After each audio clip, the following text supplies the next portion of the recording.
Since childhood, we've been fed the same story: grow up, fall in love, settle down, have kids. It's a script handed to us by culture, tradition, and family. But what if staying single in your 30s isn't a failure to follow the plan, but the greatest advantage of your life? People fear being alone, but that fear is an illusion built on a lie that we are incomplete without someone else. Society thrives on norms. Norms create predictability. Predictability creates control. And one of the strongest norms is the belief that happiness comes from being in a relationship. It keeps people distracted, chasing something they're told they need, instead of questioning whether they ever wanted it in the first place. Most people won't admit that they want love more for validation than for genuine connection. They seek it not because they are whole, but because they fear solitude. But those who thrive alone don't just survive without a partner, they tap into a kind of freedom that most will never experience. Love, in its ideal form, should be about expansion, not dependency. Yet what happens in most relationships? People shrink. They compromise away their edges, bend into something more digestible, give up pieces of themselves in the name of partnership. Staying single in your 30s isn't a rejection of love, it's a refusal to settle for a version of it that asks for your identity as payment.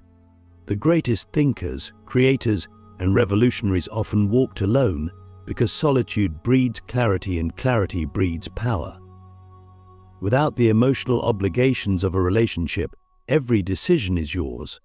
No need to check in, adjust, or make space for another person's world. You move exactly as you want to, without hesitation. That's not loneliness, that's mastery. Click subscribe to this channel to get more topics you love. Marriage and relationships come with an opportunity cost. Financially, emotionally, mentally. Staying single in your 30s means every resource, time, money, energy goes exactly where you decide. No shared debts, no lifestyle compromises, no navigating someone else's goals.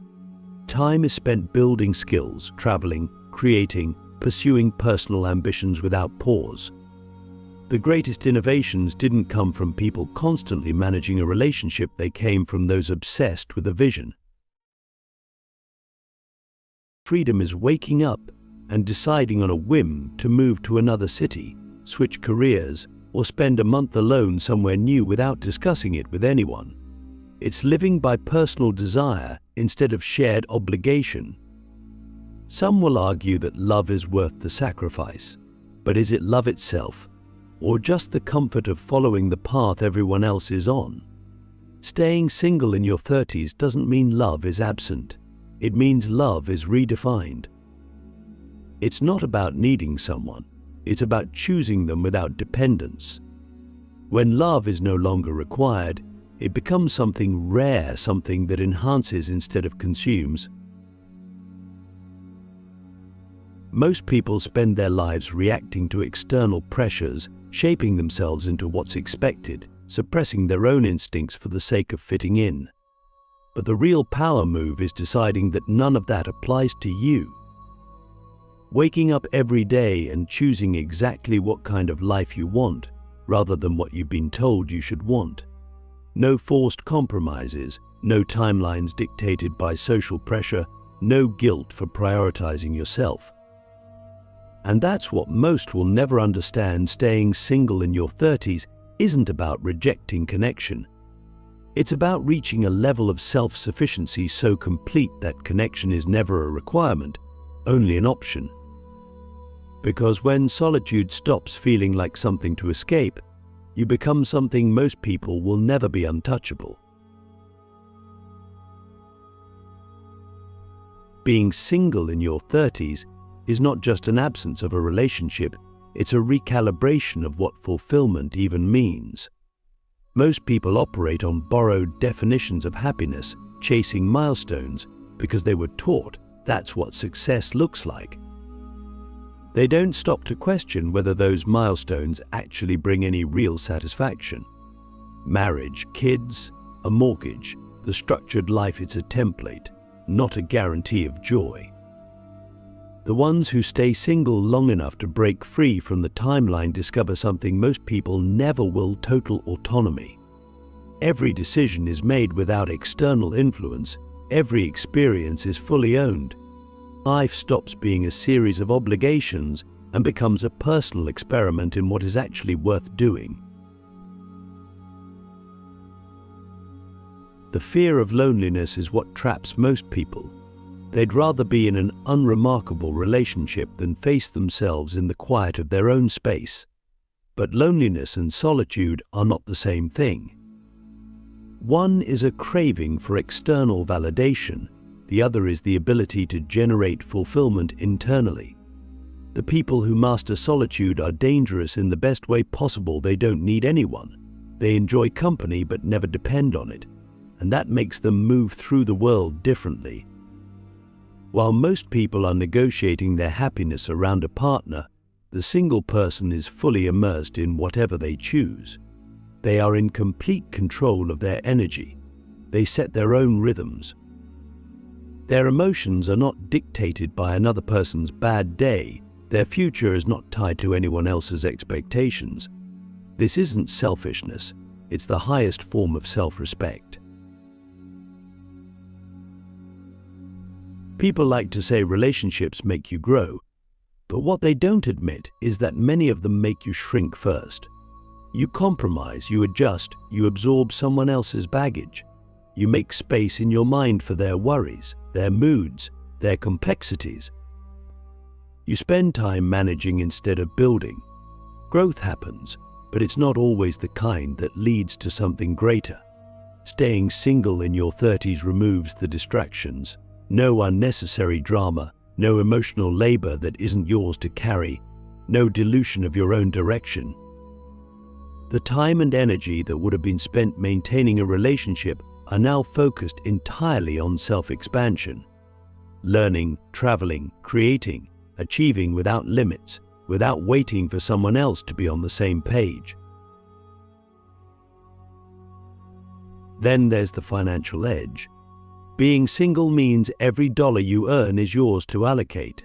No joint accounts, no worrying about someone else's spending habits, no shared debt dragging you down. Investing in yourself, whether through skills, experiences, or straight-up financial independence, becomes the priority. The wealthiest people are not just those with money, but those with time and options. Staying single gives you all three. No obligations tying you to a place you don't want to be, no compromises on lifestyle, no financial risks from someone else's choices. It's complete economic autonomy. The kind of independence that allows you to wake up on a random Tuesday and decide to move to another country just because it feels right. That's not just freedom, that's absolute control over your own life. The irony is that the people who fear being single are usually the ones who don't even know what they want outside of a relationship. Their identity is built around being half of a pair. Their validation comes from external approval. When you take that away, what's left?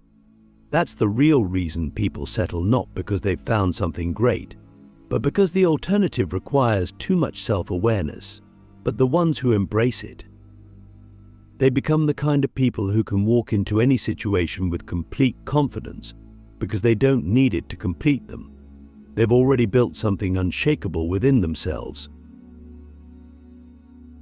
Love, when it happens, is different for these people. It's never about filling a void. It's never about proving anything. It's a choice made from strength, not from fear. A relationship stops being the goal and becomes a bonus one that has to match the life already built, not the other way around. And if it never comes, nothing is missing. Nothing is incomplete. That's what makes staying single in your 30s the ultimate power move. Not because relationships are bad, but because most people enter them from a place of need instead of abundance. The ones who don't rush, who take their time, who build something for themselves first, they win every time. Because they don't just follow the script, they write their own. Most people don't even realize how much energy they waste by constantly oscillating between trust and doubt, alignment and fear, flow and resistance. They spend a few days feeling good, believing things are shifting, but the moment reality doesn't give them immediate proof, they fall back into old emotional patterns. They let external circumstances dictate their internal state instead of mastering their own energy. This is why so many people stay stuck in cycles of almost manifesting what they want but never quite getting there. They don't hold their frequency long enough for reality to catch up. They keep breaking the momentum. And what they don't realize is that the universe isn't slow, it's precise. It's mirroring back exactly what they are consistently emitting. If they are oscillating between certainty and doubt, reality will reflect that inconsistency. If they are holding the energy of already having what they desire, reality will start bending to match it. The shift happens the moment they decide that their internal state is non-negotiable, that they will stay in alignment no matter what, that they will no longer allow temporary circumstances to pull them back into an old version of themselves. The truth is, nothing is holding anyone back except their own attachment to their current identity. Most people don't fear change, they fear losing the familiarity of who they've been. They cling to the emotions, reactions, and thought patterns that have defined them for years, even when those patterns are keeping them in a reality they don't want. But the only way to step into something entirely new is to let go of everything that no longer matches it. The moment someone truly decides that they are done with struggle, done with limitation, done with the version of themselves that doubts, hesitates, or plays small, their energy shifts instantly. And when their energy shifts, their reality has no choice but to follow. This is why transformation isn't about waiting, it's about deciding. The people who create quantum shifts in their lives don't do it by slowly improving over time. They do it by making a choice to no longer entertain thoughts and emotions that contradict their desired reality, a choice to embody the energy of who they want to be now, not later, a choice to stop negotiating with their old self and step fully into the frequency of their new self. And this is where everything becomes effortless. Because once someone stabilizes in a higher vibrational reality, they no longer have to try to manifest anything, it just happens. The right people appear, and the right opportunities unfold. The right circumstances align, not because they are working harder, forcing things, or chasing results, but because they are the version of themselves that naturally attracts those things. There is no more waiting, no more hoping, no more questioning. They don't need signs because they are the sign. They don't need proof because they are the proof. And this is the ultimate realization. When someone truly embodies a higher frequency, they don't just experience flashes of alignment here and there. They live in it permanently. Most people don't realize they're living on autopilot, making choices not because they truly want to, but because they've absorbed a script handed down for generations. The pressure to be in a relationship by 30 isn't about happiness, it's about conformity. It's about making sure everyone moves through life at the same predictable pace, hitting the same milestones, keeping the machine running. But those who break free from that pressure see something different. They see that a life without forced compromise, without obligations disguised as love, without timelines dictating their choices, is not empty, it's limitless. They stop measuring their worth based on relationship status and start measuring it by something real, how much control they have over their own existence. And that's why people who stay single in their 30s aren't behind. They're ahead. They move through life with an ease that most people can't understand. While others are negotiating weekend plans with a partner, they're booking last-minute flights just because they can. While others are arguing over finances, they're making money decisions with zero outside input. While others are stuck in jobs they hate because they have to support a lifestyle built for two, they have the freedom to take risks, to pivot, to reinvent themselves whenever they want. Every moment belongs to them. There's no waiting for permission, no one else's emotions dictating their day, no passive-aggressive battles over who does the dishes, just full control over where their energy goes. And when you control your energy, you control everything. The people who fear staying single don't actually fear being alone, they fear what being alone might reveal. They fear the silence, the stillness, the realization that they don't know who they are outside of a relationship.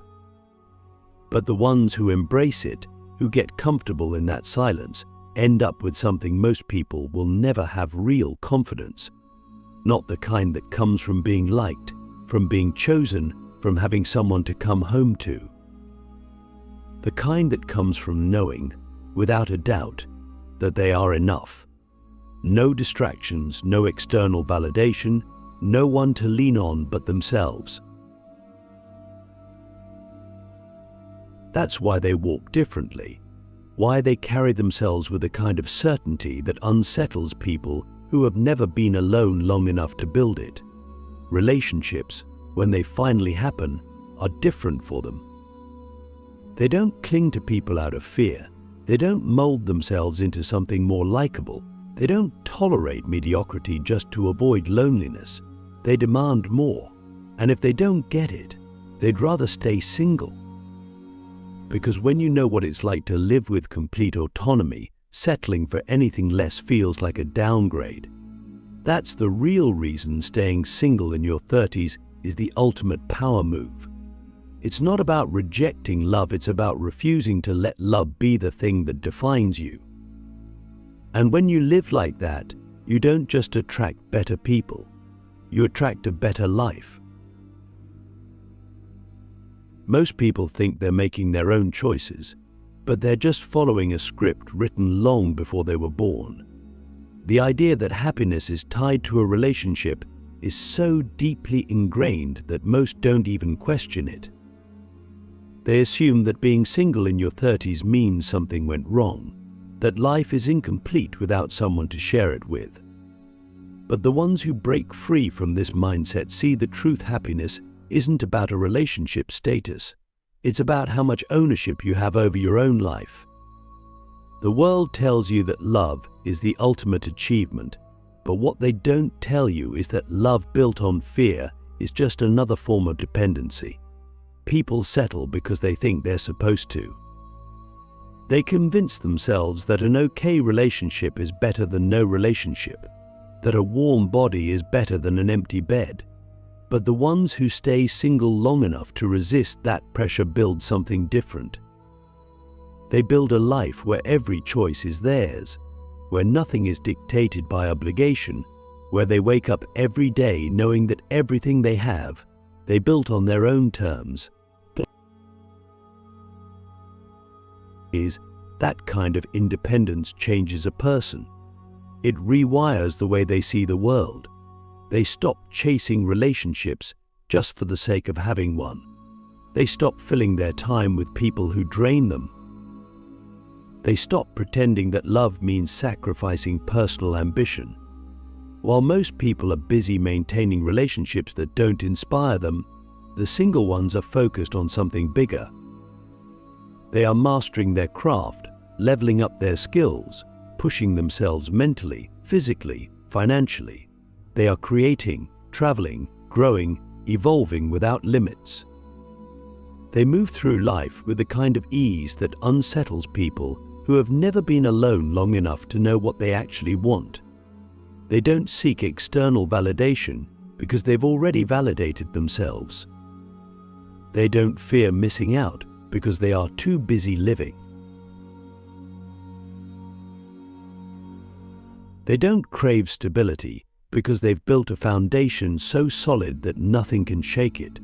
And when they finally meet someone, they don't settle. They don't tolerate mediocrity.